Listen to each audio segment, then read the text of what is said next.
Je réserve ce côté de cassette afin de vous présenter quelques idées qui puissent vous faire réfléchir sur l'état actuel ou futur des choses. Sur l'inondation des marchés de valeurs de consommation visant à inscrire des profits exorbitants pour le compte des puissances financières.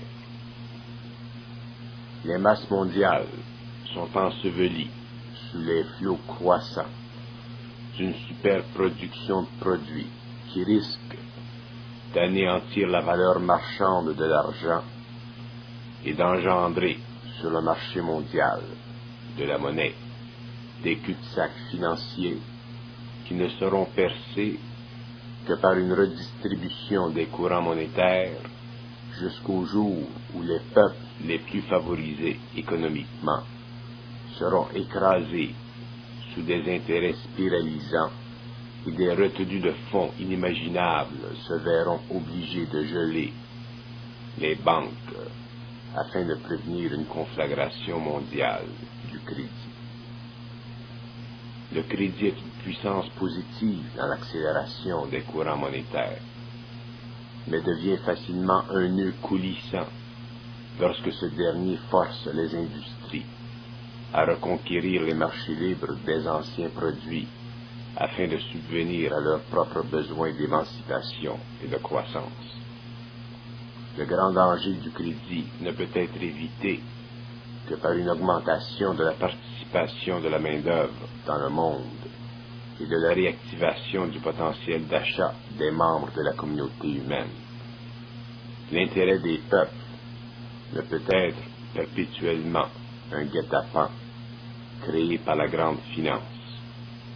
Les peuples sont le support primordial de la civilisation et les puissances dirigeantes du monde doivent un jour ou l'autre réaliser que le monde ne peut se suffire à lui-même que par une juste collaboration entre ces puissances et les membres productifs et travaillants des nations.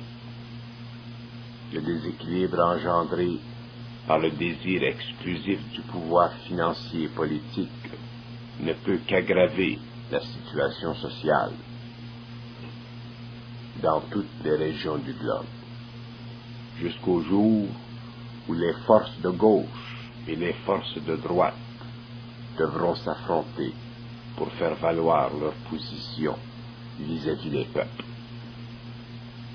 Les forces dirigeantes des grands monopoles financiers ont la responsabilité politique de chercher à élever la conscience populaire des pays sous-développés, afin de donner à ces peuples la fierté qui leur manque. Toute subversion du désir naturel des peuples ne peut mener qu'à la guerre, car les peuples sont comme les eaux dont les vagues se soulèvent selon la direction des vents qui soufflent. Sur l'exclusion des forces populaires du contrôle politique et économique qui menace de créer un vide qui ne peut être rempli que par la guerre. La guerre est une condition de vie qui menace la survivance des nations. Lorsque le pouvoir créatif et technique des nations est suffisamment avancé pour assujettir les forces du feu, qui constituent le pouvoir destructif de l'arsenal militaire. Tant que les nations n'ont pas découvert le pouvoir de répandre le feu sur la surface entière de la planète, la survivance des peuples n'est pas totalement en danger. Mais dès qu'elles ont le pouvoir de répandre le feu sur la planète entière, il est grand temps que les chefs de gouvernement s'occupent à chercher l'équilibre profond qui doit servir les nations et les peuples. Si l'effort n'est pas total et intégral, les nations se détruiront par le feu. Les gouvernements doivent comprendre que l'homme participe inconsciemment a des lois d'évolution qui le régissent, et aucune nation, quelle que soit sa force, ne peut se soustraire de ces lois. Ce n'est pas l'homme qui fait l'histoire. L'homme la subit, et toute intervention de l'homme se fait, selon la puissance de sa volonté, de diriger les courants qui déterminent l'orientation de sa destinée. Les gouvernements devront apprendre, bon gré mal gré, que les atteintes à la loi de l'évolution doivent être restituées par les nations en évolution, et que tout partage entre les forces de gauche et de droite représente le champ de bataille où se livre le grand combat évolutionnaire. La nouvelle race est le pouvoir du son. La race nouvelle possédera le pouvoir du son. Ce pouvoir permettra à ses membres de faire vibrer la matière et d'élever la fréquence naturelle de l'atome.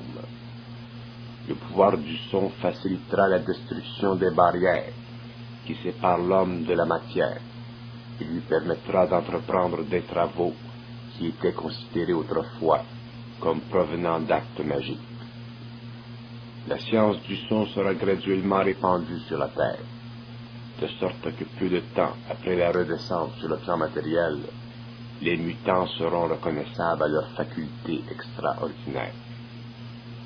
Les mentalités auront été tellement changées par les événements de la fin de cycle que de tels prodiges pourront se faire à la clarté du jour sans que ceux qui en posséderont le privilège soient regardés d'un mauvais œil. L'élévation de la fréquence naturelle de l'atome donnera à l'homme le pouvoir sur la matière et le rendra supérieur au règne humain de l'ancienne période moderne. Ce pouvoir sera désormais acquis à la race humaine et le genre humain ne le perdra plus. Sur l'éternité et sa contrepartie matérielle. L'homme est destiné à comprendre tout, à pénétrer les sphères des mondes invisibles et à parcourir les vastes champs d'énergie qui régissent les systèmes planétaires de la galaxie. Les lois de l'éternité lui seront révélées au fur et à mesure qu'il progressera dans ces sphères et qu'il lui sera possible de comprendre les lois matérielles qui empêchent les éléments indésirables de troubler les mondes calmes et harmonieux en évolution. Alors la compréhension des lois de l'éternité sera essentielle à l'homme. L'éternité peut être contaminée dans sa perfection si des êtres peu soucieux de l'ordre qui y règne ne se plient pas aux exigences qui leur sont imposées par les régents de ces mondes éternels. Nous ne voulons pas à ce stage trop pénétrer dans l'énonciation des principes qui régissent l'éternité, mais nous voulons faire réaliser à ceux qui sont destinés à une vie réelle que la matière telle que nous la connaissons n'a aucun rapport avec les mondes de l'éternité, puisque cette matière ne contient pas la suffisance magnétique qui doit lui être appliquée pour qu'elle soit une fois pour toutes lumineuse. La matière doit pouvoir être soutenue dans une lumière magnétique pour qu'elle puisse servir à engendrer un fond d'énergie suffisamment puissant pour maintenir l'homme nouveau dans une nouvelle attraction planétaire qui lui servira à la fois de protection et de terre ou de terrain magnétique pour se suffire à lui-même lorsque des forces anti-hommes essaieront de l'étouffer dans sa nouvelle vie. La contrepartie de l'éternité, c'est le manque de lumière que l'on retrouve sur le globe matériel de la planète. Or, la hausse de lumière ne peut être fournie que par l'homme une fois que lui-même aura été élevé dans la lumière. À partir de ce moment, dans l'histoire de l'homme, il aura le pouvoir sur la matière. Il pourra la transmuter, de sorte que cette dernière ne sera plus soumise aux lois planétaires, mais aux lois de l'éternité.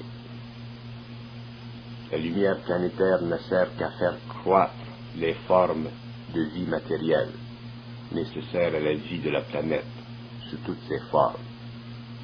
Mais la lumière de l'éternité n'a aucun rapport en soi avec les formes de vie que nous retrouvons sur la planète actuellement, car cette lumière sert à construire de nouvelles formes et à les projeter dans une dimension de vie qui n'a aucun lien avec le cosmos matériel que nous connaissons. Une fois que l'homme aura acquis ses pouvoirs, la planète Terre sera importante pour lui dans la mesure où il sera dans un lieu invisible vis-à-vis le lieu physique de la planète matérielle. Ce n'est pas pour dire que l'homme nouveau ne viendra pas sur le plan matériel, mais plutôt qu'il sera régi par des lois hautes et comprendra les forces qui sont en jeu dans le cosmos, et tout son intérêt sera d'avancer dans la compréhension et l'exploitation de ces forces naturelles. Sur les immortels et l'homme nouveau. L'homme du XXe siècle, de la fin du XXe siècle, sera admis dans la grande confrérie des sociétés intermondiales et universelles. Cet événement constitue la première étape d'une interpénétration des différentes sphères d'énergie qui forment le cosmos intégral de la lumière et des fleuves océans de notre galaxie. L'homme du XXe siècle sera le premier à avoir accès en groupe à ces mondes, qui ont de tout temps soulevé l'envie spirituelle et scientifique d'un certain nombre de personnes sensibles mais non préparées à ce nouveau stage de l'évolution. La première chose à constater chez l'homme concernant ce que certains ont appelé la sixième race humaine, c'est l'absence totale d'une certaine énergie mentale que je nommerai pour le besoin de la cause l'énergie bleue, c'est-à-dire l'énergie qui ne se souvient pas. Cette énergie est tellement importante qu'elle n'a été donnée à l'homme que par ce que l'on appelle le choc vibratoire, et ceux qui ont reçu cette énergie ne peuvent s'en servir que dans des cas particuliers où ils doivent redresser une action mal dirigée contre eux, afin de rétablir instantanément tout échange qui a lieu entre eux et d'autres personnes qui ne feront pas partie de la société des immortels. Cette énergie dont je parle doit être tout de même fixée dans le corps mental d'un nombre précis d'individus au cours des 5 prochaines années, afin de former une couche suffisamment puissante et vibrante pour que ces mêmes individus puissent augmenter la fréquence de leur vibration pendant la grande période d'ajustement qu'ils vivront après la conclusion de ce premier temps. Cette énergie résonante, une fois saisie par l'homme, lui permet petit à petit de commencer à s'isoler psychiquement de la société des hommes en général, sans pour cela affecter civilement cette société. Autrement dit, l'individu devient de plus en plus résonnant envers ceux avec lesquels il connaît cette résonance et assonant avec la société au large, dont les valeurs ne représentent plus pour lui l'intelligence créative et consciente. Ce phénomène est irréductible et irréversible une fois que le travail a été entamé. L'accumulation de cette énergie puissante se fait par la suite d'une manière tout à fait naturelle et sans fanfare, jusqu'au moment où cette suffisance vibratoire permet l'ouverture totale et instantanée du centre d'énergie frontale qui permettra à l'individu de passer d'un niveau à l'autre de la conscience planétaire. L'homme nouveau veut dire celui qui aura la compréhension et la sagesse des lois universelles, telles que transmises télépathiquement par ceux que l'histoire ne saura retracer, car ils auront été élevés dans tous leurs principes à une fréquence leur donnant le pouvoir sur la matière et leur corps physique. L'homme nouveau différera dans son ensemble psychique de l'immortel, par son pouvoir d'ascension vibratoire, qui n'aura pas encore été élevé par l'ajusteur de pensée, car ce dernier devra encore œuvrer avec l'âme afin de retracer toutes les mémoires antérieures et en extraire que les aspects susceptibles de servir dans la détermination des plans de vie futurs. Ceux avec lesquels ce travail aura été terminé pourront terminer la dernière ascension vibratoire et retenir en eux-mêmes leur mémoire, afin que la fusion totale soit acceptée et acceptable au corps qu'ils devront utiliser pour des fins de construction universelle, et connus seulement d'eux-mêmes et de leurs ajusteurs de pensée, avec lesquels ils travailleront ensemble dans l'infinie complexité de l'évolution. Il est donc sage de comprendre la différence entre l'homme nouveau et l'immortel. Ce dernier rejettera toute attraction pour la matière, tandis que l'autre tendra vers la totale immersion dans l'étude profonde des lois cosmiques, d'une façon différente d'aujourd'hui, car ces lois seront transmises télépathiquement, de sorte que le mental ne pourra plus en faire une science philosophique. L'étude des lois cosmiques par l'intellect crée chez l'individu une énergie spiralisante trop faible pour traverser toutes les couches du mental, car la faculté de penser demeure, et tant que cette faculté n'a pas totalement été réajustée par l'ajusteur de pensée lui-même, l'individu colore d'énergie astrale toute connaissance acquise, et détruit alors le pouvoir de cette connaissance sur son esprit. Sur l'éternité et la conscience humaine. L'éternité, contrairement à ce que l'on croit, est un lieu dans le temps et non une période de temps. L'homme aura accès à l'éternité une fois qu'il aura compris que la conscience humaine est en soi un pouvoir qui lui permet de pénétrer dans la conscience du temps. Ce pouvoir naturel de l'homme lui sera restitué lorsqu'il aura été imprégné des forces de la lumière au cours du contact qu'il subira avec l'homme de l'espace et du vaisseau dans lequel il sera aspiré. Au même moment, l'homme cessera d'être homme dans le sens historique que nous lui connaissons et deviendra le surhomme terrestre, égal dans toutes les mesures à l'homme de l'espace, mais inégal dans l'expérience. L'éternité fut pour bien longtemps un mystère pour l'homme, car ce dernier ne pouvait percevoir assez de lumière pour écarter de sa vue intérieure les voiles du temps qui cachent toute compréhension de ce qui est réel, et très facile à comprendre, pourvu que l'on possède suffisamment d'énergie dans le mental supérieur pour pouvoir percevoir ce qui ne se connaît que par l'esprit.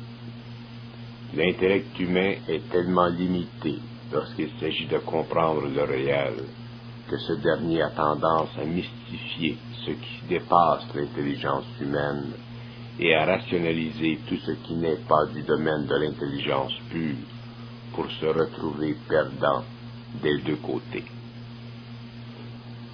L'homme pourra, avec sa compréhension et sa capacité mentale nouvelle, créer un monde nouveau à l'échelle des lois universelles, sans mettre en danger la survie de la planète ou des systèmes environnants. La compréhension nouvelle de l'homme fera de lui un être typiquement terrestre, dans ce sens que la conscience planétaire en sera renouvelée et l'homme enfin satisfait. Sachez que l'éternité est un lieu dans le temps, et que ce lieu est déterminé par la conscience même de l'homme. Selon l'élévation de la conscience de l'homme, il lui sied d'être dans tel ou tel lieu dans le temps. La pénétration de l'homme dans le temps lui permettra d'être très près de tous les aspects de lui-même depuis qu'il fut sur terre, car sa mémoire lui sera totalement redonnée, de sorte qu'il pourra relever tous les défis de ses existences passées et reconquérir dans un même temps tout ce qu'il a toujours voulu faire, mais ne put achever à cause d'un passé impuissant. La fin de la technologie mécaniste. La gloire de la science moderne s'éteindra rapidement, puisque les nouvelles inventions ne sauront être expliquées ou créées par les moyens dont dispose la science actuelle. La haute technologie complexe d'aujourd'hui sera remplacée par une technologie simplifiée et consolidée par une science nouvelle, dont les prodiges feront la gloire de la nouvelle société. Les hommes seront peu nombreux sur la nouvelle terre, et les contacts entre les nations et les peuples seront rapides. Tous les hommes bénéficieront des moyens extraordinaires de transportation et de téléportation. Le pouvoir institutionnel de la nouvelle science sera tellement puissant que la nouvelle société sera réorganisée en dedans de quelques années après la fin de la civilisation dite moderne. Les peuples seront égaux les uns vis-à-vis les autres et conserveront leur couleur nationale et régionale. La politique telle que connue aujourd'hui n'existera plus. Les peuples s'aimeront et chercheront à fraterniser. Les hommes bénéficieront du pouvoir de dématérialisation et de matérialisation, leur permettant de se rendre rapidement n'importe où sur la planète. Des centres spéciaux exerceront le contrôle sur les espacements, c'est-à-dire sur les déplacements par dématérialisation.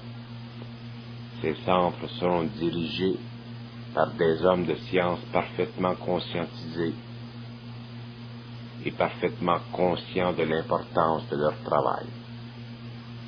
La domination de l'homme n'existera plus, et ce dernier comprendra l'importance de la vie au-delà de la personnalité humaine et du corps physique. L'homme ne craindra plus la mort, car il aura compris qu'à un certain stage de l'évolution, la mort telle que connue et crainte de l'homme d'autrefois n'était que le résultat de son ignorance. Sur la détresse des peuples, elle ne fait que commencer. Elle se poursuivra sans remède, car l'homme n'a pas encore de pouvoir sur les forces de destruction. Les efforts généreux d'individus et d'organisations humanitaires envers les peuples opprimés et infirmés par les maux de toutes sortes ne représentent qu'une goutte d'eau amère dans un océan d'impuissance. Les gouvernements n'ont pas la puissance politique ni la conscience nécessaire qui leur permettrait d'arrêter les fléaux dans le monde. Les années qui suivront marqueront l'impuissance de l'humanité. De cette impuissance, les peuples sentiront l'inévitabilité d'un bouleversement des valeurs à tous les niveaux de l'expérience humaine. Ce qui est lointain ne nous fait pas trembler encore, car nous ne le sentons pas de près. C'est l'histoire qui se répète. Sur la révolution scientifique. La révolution scientifique s'apparentera à un coup de foudre. La science moderne sera frappée en plein front sans préavis. Le contact entre la science moderne et la science nouvelle ne se fera pas dans les conclaves scientifiques d'antan, mais par le biais d'un système de communication personnelle entre les nouveaux initiés et les docteurs de la science ancienne. Les révélations seront retentissantes et foudroyantes, et la science ne pourra plus recourir à ses anciennes méthodes. À partir de ce moment, les scientifiques du monde entier se rallieront aux initiés et apprendront d'eux les techniques nouvelles d'une science totale et parfaite. La science procédera à une allure tellement rapide que de vastes systèmes d'informatique seront mis à la disposition de la nouvelle science. La vague géante créera un choc culturel jamais connu de la science par le passé. L'homme ne pourra interpréter ce vaste mouvement de l'esprit dans la science que provenant du contact surnaturel de l'invisible avec le monde de la matière. Sur l'injustice sociale. L'injustice sociale deviendra flagrante à vos yeux, car vous verrez l'impossibilité à tout homme de bonne volonté de faire quoi que ce soit qui vaille pour redresser le bilan des erreurs humaines. Le spectacle assainira votre esprit et vous fera comprendre que le point n'est pas à l'extérieur de l'homme, mais bien à l'intérieur de lui-même.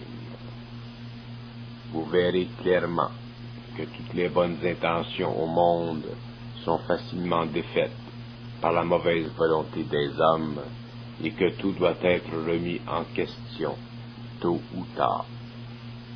On vous dira, si on ne fait rien, rien ne va changer. Cette formule sera émise par les gens de bonne volonté qui ne comprennent pas que l'homme inconscient n'a pas de volonté, mais qu'il est mu par des sentiments qui ont leurs propres limites, puisque l'évolution de l'humanité est soumise à des lois qui régissent la planète entière. Seule la conscience peut changer quelque chose, et cette conscience ne fait qu'apparaître à la surface de la planète. Elle est encore très inférieure à l'inconscience de l'humanité. Il faut voir les choses en face. Le pouvoir des planètes sur les hommes. Les hommes ne connaissent pas le secret des matières et pour cette raison ne peuvent comprendre l'équilibre des forces qui émanent des globes et des systèmes auxquels ils appartiennent.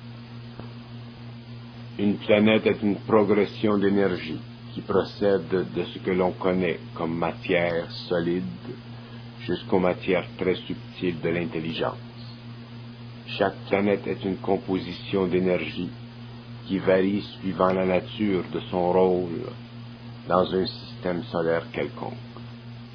Ainsi, la planète Terre possède 48 niveaux d'énergie et 27 dimensions d'intelligence, dont la fonction est de manipuler ces énergies afin de maintenir sur la surface physique de la planète l'équilibre nécessaire à l'évolution de la vie telle que nous la connaissons. Ce que l'homme appelle intelligence n'est en fait que le rapport étroit qui existe entre différentes couches d'énergie qui s'entrechoquent et produisent un effet global connu sur la planète Terre comme intelligence. L'homme a tendance, de par son ego, à comprendre par rapport à lui-même, c'est-à-dire de façon égocentrique. C'est la plus grande erreur de l'intelligence humaine. L'intelligence, dans sa réalité la plus grande, n'a rien de ce que vous appelez intelligence, mais plutôt le support que possèdent ces énergies sur le plan où elles sont actives. L'homme croit à l'intelligence de façon progressive, et cette conception crée une barrière fatale dans le développement suprasensible de son intelligence, c'est-à-dire du pouvoir interne qu'il possède de manipuler lui-même ses énergies dites cosmiques.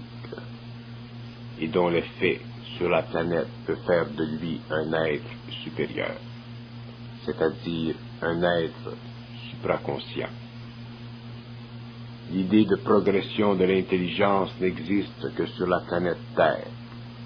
L'homme a évolué suivant des lois bioculturelles et n'a jamais pris conscience de la vie à partir de ses principes supramatériels, de sorte que toute évolution sur la Terre n'a rempli que le rôle matériel de l'intelligence humaine.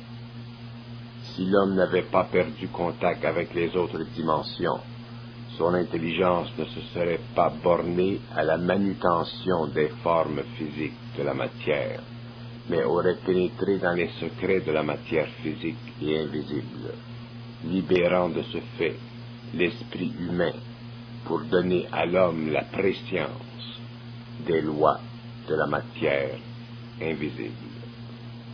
Ceci aurait permis à l'homme de travailler directement avec les différentes couches d'énergie intelligente du cosmos et de se servir de la planète Terre comme un refuge paradisiaque au lieu de faire de la Terre un enfer planétaire où sévissent aujourd'hui tous les maux possibles et imaginables.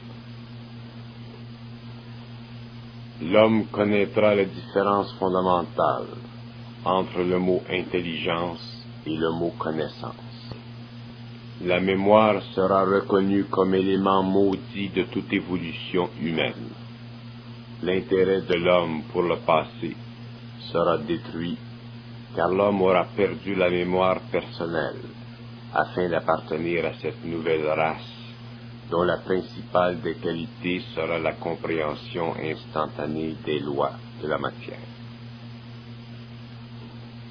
La mémoire ne servira qu'à reproduire mécaniquement les fonctions de vie nécessaires à la reproduction des activités dites essentielles à la survie de la race. Sur la seconde venue du Christ.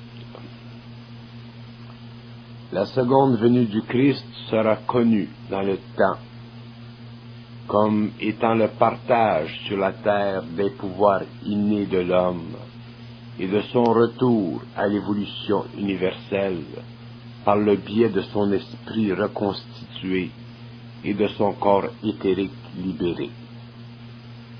Le Christ sera connu dans la prise de conscience universelle de l'homme par rapport aux forces cosmiques qui émaneront de lui et lui permettront d'établir pour la première fois sur notre planète le plein contrôle de l'homme sur la conscience atomique. Le Christ, tel qu'il est interprété par l'homme moderne, sera révélé dans un cadre d'expérience inouï pour ceux qui seront comptés et qui devront connaître les secrets de la grande roue qui surplombera la planète entière pendant quelques 3 jours avant de disparaître aux yeux des hommes. Le Christ est un phénomène cosmique, c'est-à-dire que la puissance humaine est élevée et qu'elle rencontre l'échelle du pouvoir de l'esprit sur la matière. Pour comprendre le Christ, il faut surtout comprendre les lois de la galaxie et voir combien grand l'homme peut devenir lorsqu'il est touché par les forces de l'invisible. Le Christ dans l'homme, c'est le Père, c'est-à-dire la volonté cosmique de l'homme en action dans le cosmos. L'esprit, c'est-à-dire l'intelligence universelle de l'homme. Et le lien entre l'homme et le Christ, c'est le pouvoir de l'âme humaine au-delà des restrictions de son corps astral, c'est-à-dire son corps subtil animal, d'où sont issues toutes les tendances humaines à la déchéance de l'esprit et de son pouvoir sur le cerveau humain. Les hommes attendent le Christ car ils ne comprennent pas le phénomène de la vie et ne saisissent pas encore le domaine de l'esprit, c'est-à-dire de cette énergie qui passe d'un plan à l'autre de l'univers et construit avec ou sans la collaboration humaine. Le retour du Christ sera de plus en plus attendu au fur et à mesure que se désagrégera la condition de vie sur la terre. L'attente du Christ servira les hommes car ils auront espoir que tout n'est pas fini. Et lorsque l'heure viendra, ceux qui doivent passer de l'autre côté du temps commenceront la plus grande aventure cosmique vécue sur cette planète. Que l'homme vive une croyance ou une autre dans le Christ, rien ne changera sa situation à la fin du cycle, car ceux qui devront passer de l'autre côté sont déjà comptés. Les autres devront vivre le phénomène de la mort physique et continuer leur évolution sur d'autres planètes. Sur le calme. Avec le temps, sans effort, vous chercherez le calme. Votre sensibilité ne vous permettra plus le bruit. Vous n'aurez plus besoin de la cohue, car vous ne connaîtrez plus l'ennui, qui est une maladie de l'esprit humain. Le bruit détruit en vous certaines lignes de force qui émanent de votre mental. Ces lignes de force sont reliées à votre mental supérieur, et lorsqu'elles sont rompues, il est très difficile de les reconstituer, car elles ont été remplacées par d'autres lignes de force qui émanent de votre corps astral et qui fuient le mental. L'homme est construit de champs de force, très puissants, mais destructibles. La civilisation d'aujourd'hui est anti-homme. Cherchez la musique calme et reposante. Le bruit est le plus grand ennemi du mental supérieur. Sur les déchets psychologiques. Le degré de pollution mentale et émotionnelle auquel est sujet l'homme moderne dépasse toute imagination. L'homme d'aujourd'hui est tellement conditionné par l'esprit irrationnel de son milieu qu'il lui est impossible de voir au travers cette masse grise qui enveloppe sa vie et le réduit à une existence qui ne peut plus se suffire à elle-même que par l'infusion extérieure d'une foule de stimuli auxquels il est devenu totalement subjugué et assujetti. La vie est devenue pour l'homme une prison, d'où il ne peut s'évader car il a perdu toute trace vers le centre de lui-même. Ne pouvant plus se mesurer à lui-même, il doit se mesurer aux autres qui ont le même problème que lui. C'est l'histoire de l'aveugle qui mène l'autre aveugle. Tous et chacun de vous êtes dans la même situation, que vous le sachiez ou non. Que vous soyez rendu à un stage de développement spirituel ne vous libère pas de cette situation. Seule la qualité des déchets a été changée. Les illusions matérielles ou les illusions spirituelles sont de fait des illusions. Que vous vous sentiez spirituel ne fait pas de vous des êtres conscients, des êtres centriques. Un homme spirituel est aussi influençable qu'un homme matérialiste, la seule différence étant dans la nature de l'influence. Tant qu'un homme n'a pas réussi à vivre sa vie selon sa propre conscience, il ne peut parler de centricité et de conscience personnelle. Les êtres spirituels souffrent tous d'un même malaise, celui de ne pas comprendre les illusions de la spiritualité. La spiritualité est une forme d'obsession pour le pur, pour la perfection des mœurs, pour une finalité qui n'est en fait qu'un début dans l'expérience cosmique de l'homme. La spiritualité est un champ d'expérience varié pour l'exploitation des sentiments humains concernant l'invisible et les forces qui dirigent l'évolution de l'univers. Ce n'est pas un point final dans l'expérience de l'homme, mais le tournant dans sa vie, où il lui sera permis d'absorber de nouvelles connaissances et de vivre de nouvelles expériences, afin de le déconditionner au matérialisme. Une fois que cette phase est terminée, il doit être déconditionné de la spiritualité. Toute forme de pensée engendre chez l'homme une énergie dite émotive. Cette énergie possède en elle-même les qualités de la personnalité qui la véhicule. Par exemple, une personne qui serait de tempérament agressif et orgueilleux devient spirituellement agressive et orgueilleuse lorsque les forces spirituelles pénètrent dans sa conscience. Une personne de nature calme et douce devient plus calme et plus douce sous l'influence et l'impression des forces spirituelles. Autrement dit, les forces spirituelles sont des énergies qui doivent être contrôlées par l'homme, et ce n'est que lorsqu'il a appris à contrôler ces énergies qu'il est en moyen de se servir de ces forces pour le passage du plan matériel au plan éthérique. L'âge nouveau sera un âge de science universelle pour ceux-là qui auront élevé leur vibration au-delà du plan astral de l'âme. Sur l'esprit et l'âme. Ce que vous appelez esprit n'est en fait que le rapport étroit entre l'énergie de l'âme et les courants qui la lient aux différents plans de votre être. Lorsque ces courants sont amplifiés par la présence créative de l'ajusteur de pensée, l'esprit en vous devient conscient, c'est-à-dire qu'il vous permet de manifester une portion infime des énergies de l'âme, là où vous en avez de besoin. Par exemple, si vous avez faim, l'esprit en vous, c'est-à-dire l'énergie de votre estomac, communique à votre cerveau le besoin et l'ajusteur de pensée, malgré votre inconscience de lui, vous amène à vous procurer de la nourriture. L'accord parfait entre l'esprit et l'ajusteur de pensée facilite énormément la vie de l'homme. Par contre, tout amoindrissement de ce rapport entre l'ajusteur de pensée et l'esprit peut créer chez l'homme des problèmes de toutes sortes.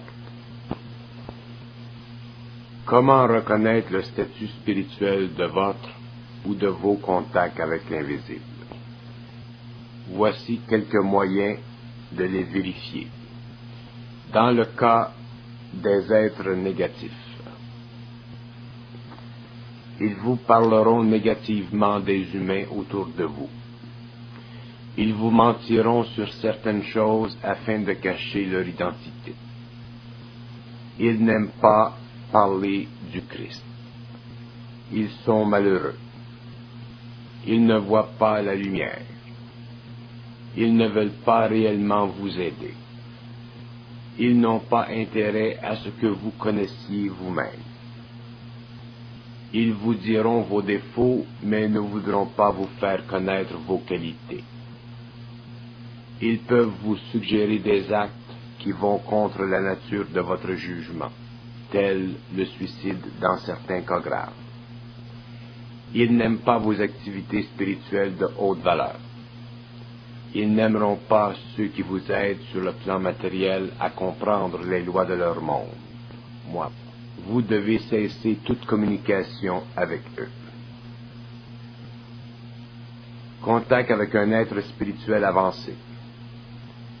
Il vous aidera à vous comprendre dans la vie. Il vous facilitera l'existence s'il le peut. Il vous fera sentir l'amour qu'il a pour le Christ. Il ne vous parlera pas en mal des êtres humains, mais vous fera comprendre leurs défauts ainsi que leurs qualités. Il vous dira qu'il est dans la lumière, si vous lui demandez. Il ne cherchera pas à vous posséder ou ne vous dira pas qu'il vous possède. Il ne cherchera pas à vous dominer. Il aimera ceux qui travaillent à l'évolution de l'humanité. Si vous lui demandez de vous aider, il vous répondra et vous aidera. Dans le cas de l'ajusteur de pensée, vous ne pouvez lui commander. Il est parfait. Il parvient à vous par le biais de l'âme. Plus l'âme est évoluée, plus il peut se faire sentir. S'il communique par le mental, c'est qu'il y aura dans cette vie fusion avec lui. Il ne peut être éteint une fois que le contact a été établi. Vous ne pouvez vous servir de lui pour votre bénéfice personnel d'aucune façon. Son but ultime est la fusion, nul autre. Il fait partie des forces de l'esprit, des forces de la lumière. Tout contact direct avec lui ouvre en vous un canal d'énergie qui deviendra avec le temps le corridor par lequel passera son énergie. Il est puissance, de sorte qu'avec le temps, vous atteindrez la puissance en vous-même selon votre degré de fusion. Le contact avec lui est le début de la compréhension réelle et totale de la vie et de vous-même. Il n'y a en lui aucun sentiment humain. Il est cosmique. Il comprend les limites de la nature humaine, mais cherchera à vous faire atteindre vos limites, dont vous ignorez la limite. Toute fusion avec lui est équivalente à la pénétration dans les mystères de la vie sur tous les plans.